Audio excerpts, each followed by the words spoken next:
Well, good morning. It's good to see you all. Many of you have snuck in and sat down. I got here to earlier. I thought, wow, where is everybody? We have people still up north, and I know we have people traveling. My own wife is in Ireland. I just want to remind those of you who are at home two things. If you went to the pig roast last night, that doesn't mean you don't get to come to church in the morning. Okay, go get them. I'm ready to get them. You got my back, Nick. But here's the big thing. And I heard this, and I just bit my tongue. But like a good coward, I'm going to say it here in front of everybody, and not to your face. But I had someone say, well, Pastor, you know this is the first week of the Packers. And I said, yeah, and they're playing at 3:30. I know, but we got to get ready.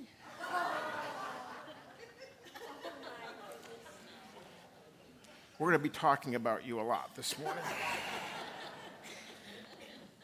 So we're starting the semester, and here's the thing. We're going to be talking about the life of Jacob.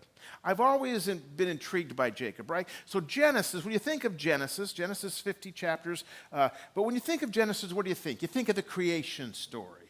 You think maybe of Noah, maybe even Abraham. But do you think that Jacob takes up over half of Genesis, he and his family? Now, so Jacob's an important deal. When you read the scriptures, you always hear about the God of Abraham, Isaac, and Jacob. And we know that Jacob wrestles with God and gets his name changed to Israel. We know the 12 tribes of Israel. But I just decided to do a deep dive. And part of it's because in my own personal devotions, and I have to do devotions for myself as well as for what I'm studying for preaching. I'm studying it all the time, but sometimes I just like to play, right? Because I'll play and you guys will be like, that's not that interesting, Creighton. I'm like, yeah, it is to me. So many of you know Tim Mackey. He's an excellent, excellent teacher, but he's a Bible scholar, an Old Testament scholar, Semitic scholar. I don't know if you knew this, but the University of Wisconsin has this incredible Semitic program. And it's kicked out some fantastic young talent of theologians that are just Bible scholars and they're Hebrew scholars. And they're doing some wonderful stuff, and Tim Mackey is part of that. And so he does the Bible Project. And he has 30 hours of lecture on Jacob. So we're going to take 30 hours of lecture and cram it in 3 hours of 6 weeks. And I've got other resources I've been looking at as well. Here's the thing. Today I'm going to lay foundation. But this whole series, I'm just going to be candid. There's practical application, but it's theological. You're going to think, okay? If you don't want to think, just remind yourself there's chicken and waffles afterwards. So that's what's waiting for us. But I just want you to stay with me if you would, please. Here, everybody say the word blessing. Because blessing is the whole thing. The Bible is one big book. It's not just old and new. It's all fresh, and God is blessing. And so we start with Adam and Eve. Adam in Hebrew, human. Eve, life. That's what it means, right? There was a human, and then a man, Adam, and then they made another and said, well, let's put a womb in this one. We'll call her womb, man. I mean, that's literally what they did. So woman, womb. She has a womb. And so it's life. She gives life. And so they gave a blessing, fellowship with God, gift of life, fruitful and multiply, and dominion and rule. So really 3 things. You're going to have my presence, you're going to have land, and you're going to have descendants. And by the way, you're going to rule it all. But deceit or sin came in, and so it was disrupted. And then it was restored. God's trying to constantly restore and bless. And so he gives the Abrahamic covenant. And then the whole thing points to a chosen one, the Messiah, who is going to come and set us free and set things right. This is what it looks like. So Eden, in the book of Genesis, Eden is this whole big mountain, and up on top there's a garden of Eden. And so you have Adam and Eve. But there's deceit. A snake, but its deceit is there. And deceit rebels and gets them to rebel and pulls them away, right? And in fact, in Genesis chapter 3, God's talking to them and he says this. I'm going to put enmity, which is a fancy word of saying hostility. I'm going to put hostility between you, snake, and woman. Let's read it Hebrew. Ready? I'm going to put hostility between you, deceit, and life, and between your offspring and hers. And life will crush the head of deceit, but deceit will try to strike at life's heel. Reads a little different. Now, we see this pattern happen. God blesses, humanity rebels, God still blesses. He still covers them and then sends them out. And now in chapter 4, you have his sons, Cain and Abel. And Cain comes first with an offering, and Abel comes with an offering, and Cain's the oldest. But God likes, it says he likes Abel's offering. He blesses Abel's offering. And then he says this to Cain. Then the Lord God Almighty Yahweh said to Cain, why are you angry? Why is your face downcast? If you do what's right, if we have right standing, if you and I are in fellowship, will you not be accepted? Will you not get to participate in the blessings? But if you do not do what's right, well, sin is crouching at your door. And sin desires, deceit is what it's called in the first chapter, in the Eden story. Now that deceit has moved to sin. Sin desires crouching at your door, and it wants to have you. But you must master it. And they struggled. And so we see this all throughout the history. We see this even in Noah. There's deceit, there's sin crouching at the door. And if we follow that line, that word, all the way it goes from snake to deceit to sin. And if we get back into Paul in the New Testament, and by the way, if you really want to understand the New Testament, you have to understand the Old Testament. So Paul, he says, there's an evil presence or force that's crouching at our door, that wants to have us, desires to have us, but I want you to master it. So spend time with me. So we get to Abraham. And God starts all over. He gives Abraham a covenant. I'm going to give you land. I'm going to give you descendants. And I'm going to give you my presence. The same thing I was giving Adam.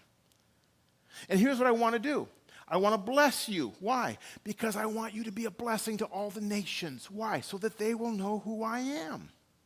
And we say that often, but we've got to grasp it, because here's what we get stuck thinking. We've just by osmosis received this from culture. The New Testament's full of grace, and in the Old Testament, well, God was having a bad day. And he was angry. And it's all legalism. But the Old Testament is just saturated and dripping with grace. The whole thing God is trying to do is to use one person, one nation, to bless the whole world so that every nation will know he is God. Here's the pattern that's a problem with the Hebrew people. The Abrahamic lineage gets caught up with two issues. The first is this: I want a blessing, God, but I want a blessing on my terms. Does that sound familiar? And the second thing is, yes, I want you to bless me. I want the benefits of the blessing, but I don't want to keep the movement going. I don't want to be a blessing to others. This is free, but let me just ask you a quick question. How many of you grew up with a family? In a house? How many of you were so blessed that you were able to come and go however you want? You got to pick which room, which bed you wanted. You got to pick what food you were going to eat and when you were going to eat, and you didn't have any responsibilities or chores. Did anybody grow up in that house? Why do we think that that's not going to happen in our houses? It's going to happen in church. Because that's what we do quite often. I want time. I want my songs. I want my worship. Don't ask me to do anything. Don't ask me to volunteer. But by the way, when are you going to preach on these topics? Because they interest me. How come you don't have anything that interests me? Why isn't anybody stopping by my house and doing everything that... Why? The Hebrew people, the Abrahamic lineage, wanted the blessings, They didn't want to be part of the movement. They didn't want to bless others. So, Abraham had a son named Isaac, right? Isaac had a son named Jacob. Jacob wrestles with God. He gets his name changed to Israel. Israel has 12 sons. And it becomes known as the kingdom of Israel. Now, 1,000 years after Jacob, after David, there's tension with the kings. And now you have northern tribe and southern tribe. And there's a guy named Hosea who's a prophet. And Hosea is sitting there. Remember, most prophecies aren't to talk about the future. They're to correct the now. And so he's sitting there looking at the northern kingdom, and he's talking to them. And then he stops and looks over the southern kingdom and says, by the way, southern kingdom, let me give you a word. And then he stops everything and says, let me just talk to all of Jacob. Well, Jacob's dead. It's been 1,000 years, but here's what he says. Ephraim, the northern kingdom, feeds on the wind, pursues the east and wind continually. He multiplies lies and violence. Moreover, he makes a covenant with Assyria, and oil is carried to Egypt. What he's saying is meaningless, meaningless. You guys continue to try to be blessed, and you continue to try to do things on your own time. You're building your ground, your house on sandy soil. When are you going to turn to God? And then he looks over here and he sees Judah, and he says, the Lord also has the dispute with Judah. In fact, the whole family is a mess. So let me just punish Jacob according to his ways. Jacob's like, oh, I was 1,000 years ago. Yeah, you're still in it though, buddy. And I'll repay you according to your deeds. In the womb, you took your brother by the heel. By the heel. Here's something you need to remember about the Old Testament. These guys memorized the Old Testament. By the time they were 14 or 16, they had the whole thing memorized. They didn't have Bibles. They all didn't just carry around their scrolls. They couldn't afford them. But the synagogue would have them.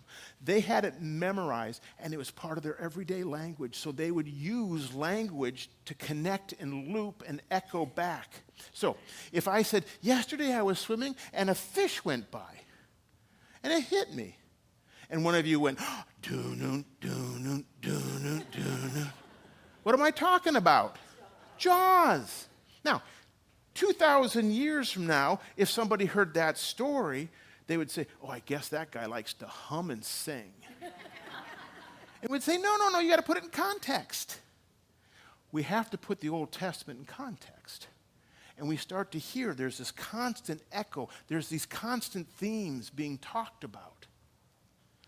And so he's saying to Jacob, whose name means heel grabber, his name really gets known as a euphemism of deceit.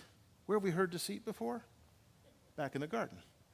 And the image is you're running a race and you fall, and so you reach up and you trip the guy ahead of you so you can get up and try to beat him. You're cheat.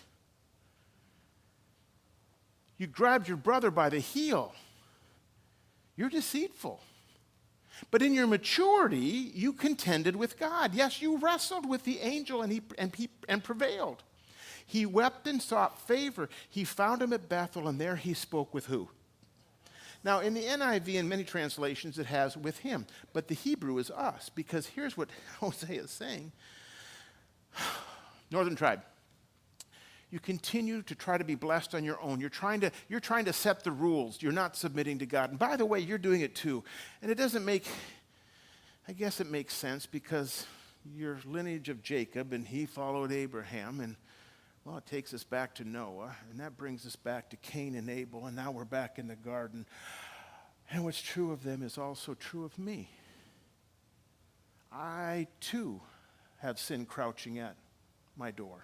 I too have sin that wants to pull me away, that wants to take me away from the life I'm supposed to be living with God. And I have to learn to master it, or it's going to devour me. See, it's as if the story of Jacob is the key to understanding the rest of the story of the Hebrew Bible. And prophet after prophet after prophet after prophet talks about Jacob as our key. So let's just dip our feet into this. In Genesis 25, Isaac prayed to the Lord on behalf of his wife because she was what? Yeah, that's the word for barren. Everybody say barren. The Lord answered his prayer, and his wife Rebekah became pregnant. Now let's pause. Because they're telling us something here. Scholars, Hebrew scholars say, listen now. Do you see a pattern? Who else was barren in the Old Testament? Sarah. Who's Sarah? Isaac's mom. Okay. What are you trying to tell us? Well, we follow this word barren, and guess where it takes us?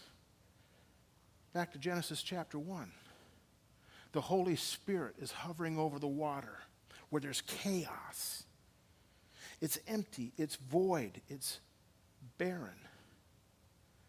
What he's telling us is this.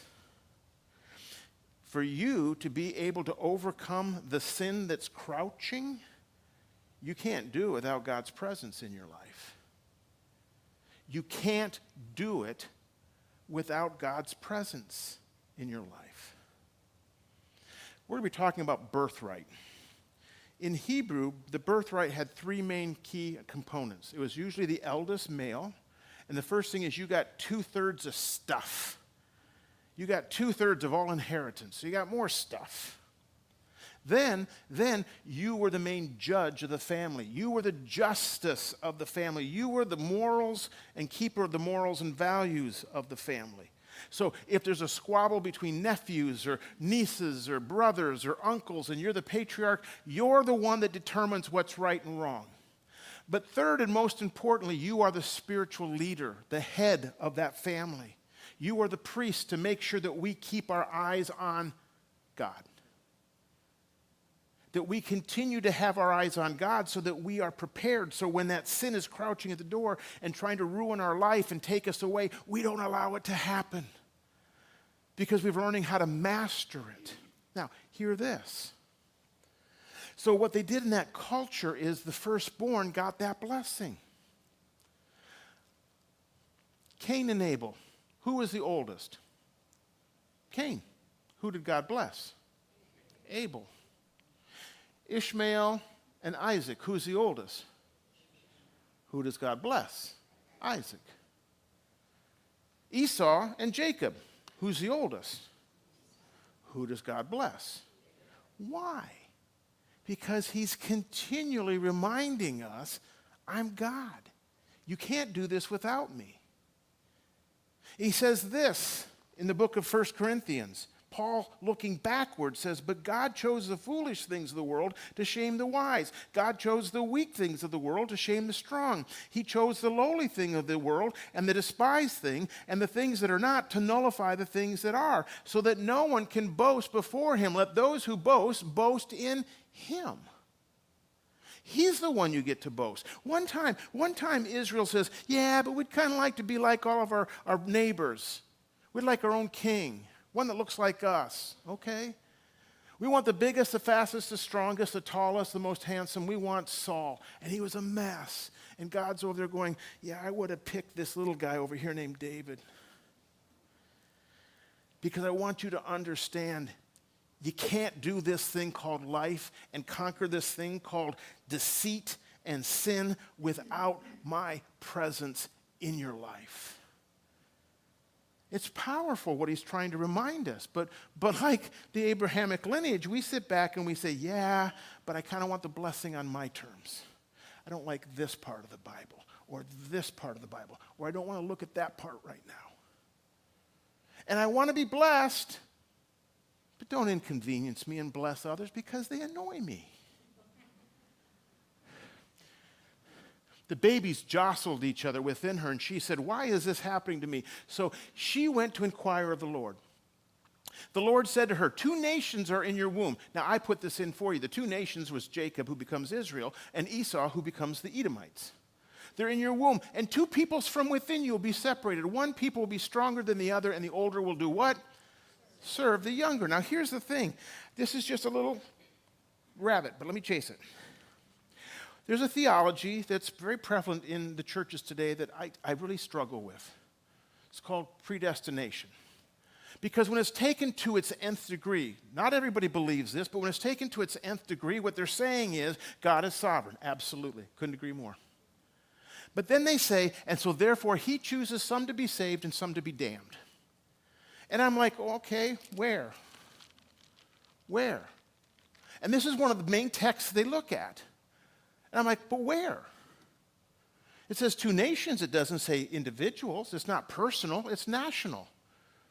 Nowhere does it say anything about salvation. It talks about serving. It's about preference, not despite. Biblical election is about God appointing one to be the vehicle of his blessing to the many. The non-chosen will be included in the blessing from the chosen one if they will do what's right in the eyes of the Lord.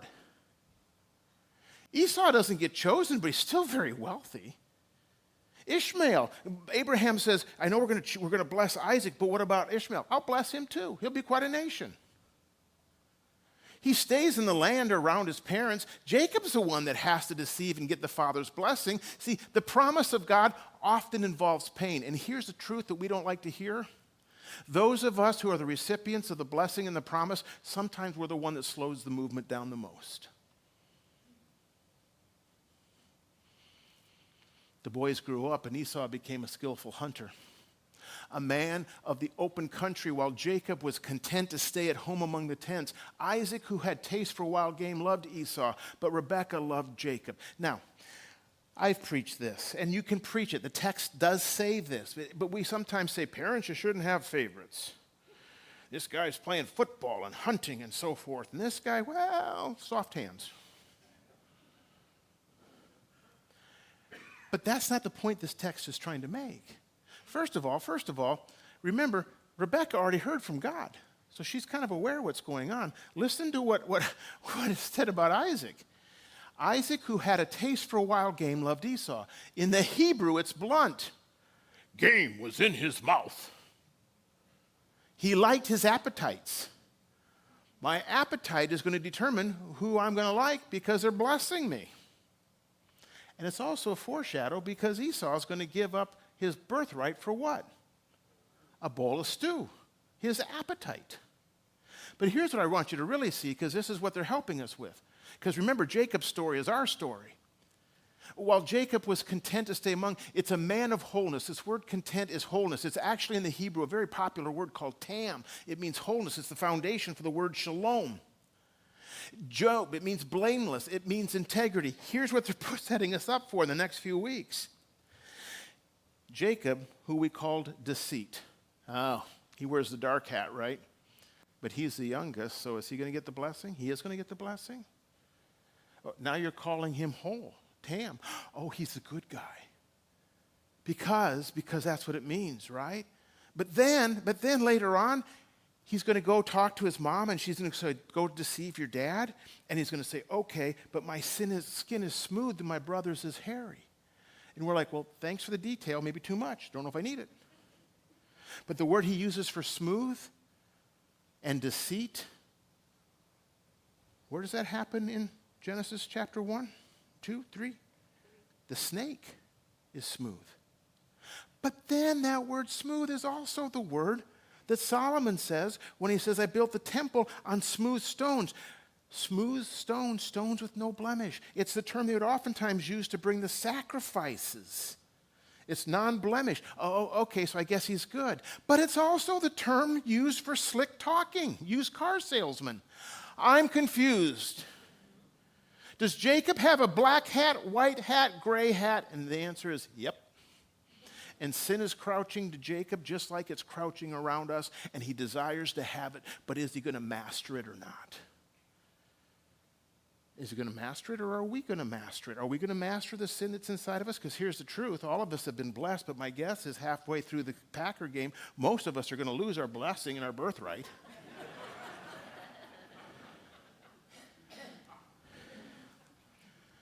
Once when Jacob was cooking some stew, Esau came in front of the open country famished. He said to Jacob, quick, let me have some of that red stew. I'm famished. And that's why he's also called Edom, which is the root word of Adam. Adam gave up his birthright, foreshadowing he's going to give up his birthright. Jacob replied, first sell me your birthright. Look, I'm about to die. He's not. Esau said, what good as a birthright to me. But Jacob said, swear to me first. So he swore an oath to him, selling his birthright to Jacob. And then Jacob gave Esau some bread and some lentil stew. And in the Hebrew, these verbs pop. He ate, drank, got up, left, and despised his birthright. We might translate that. His birthright was low priority. But aren't you supposed to be the priest of your family? Aren't you supposed to be making sure your family stays connected to God? Not now. I want to go hunting and fishing this Sunday. Not now. I plan on doing a little golf. That's kind of low priority. When I'm older and more mature, maybe. Not now. I have to get the house ready for the Packer party. All right, I'm good. I love you guys. This is why we have it online. Oh, enjoy. Go Pack Go. Yay. I'm teasing, kind of, He despised his birthright. So here's the thing, very quickly. Just some thoughts before we have communion. Andy Stanley was talking about this at Passion, which is, we're going to be sending people to Passion. So if you want to go to Passion, keep that in the back of your mind. It's a wonderful thing for college-age students. But he says sometimes when we think of appetites, because we all have appetites, we think of the really bad things. But anything is an appetite as long as it takes your eyes away from God. If it's crouching at your door to take away your fullness of life in God. Progress. I want progress in my life, don't you? I want responsibility in my life. I want to have respect in my life. I want to win. I want love. I want acceptance. We all want a little fame, recognition. Who doesn't want to be envied? Oh, this is my family. These are my kids and who they married and grandkids. They're turned out perfect because, well, I'm their dad. Right? We want things. But things have been broken. Deceit came in, sin came in, an evil force came in and broke them. We all have internal tensions associated with appetites. This doesn't make you a bad person, it makes you human. God created our appetites, sin distorted them. Appetites are never fully satisfied. They never go away. If I have lunch, I plan on having dinner too. I still get hungry. If I'm going to go ahead and buy this dress and I'm going to be in debt anyway, I might as well get the shoes and the purse. And they tend to whisper now, never later. Harvard's did some study. They said there's two parts of your brain. One wants instant gratification and one takes the long game. Jacob was taking the long game. It just took him a while to figure it out. I'm going to quit smoking. When? Tomorrow. I just want one more. I'm going to lose weight. When? Monday, because I first have to eat all the food that I can't have once I'm on the diet.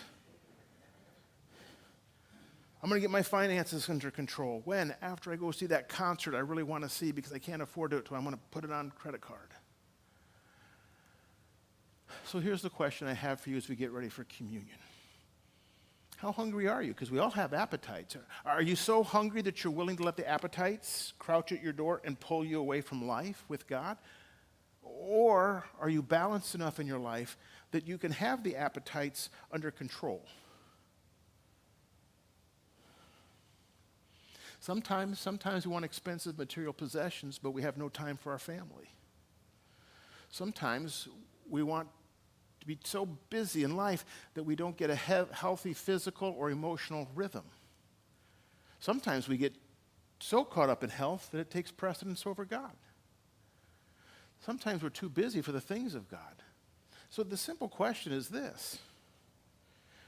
Did you know that you're blessed by God? Do you know that you have a blessing if you've given your life to Jesus? You are now part of the blessing. You're now part of the movement. You're now grafted into Israel.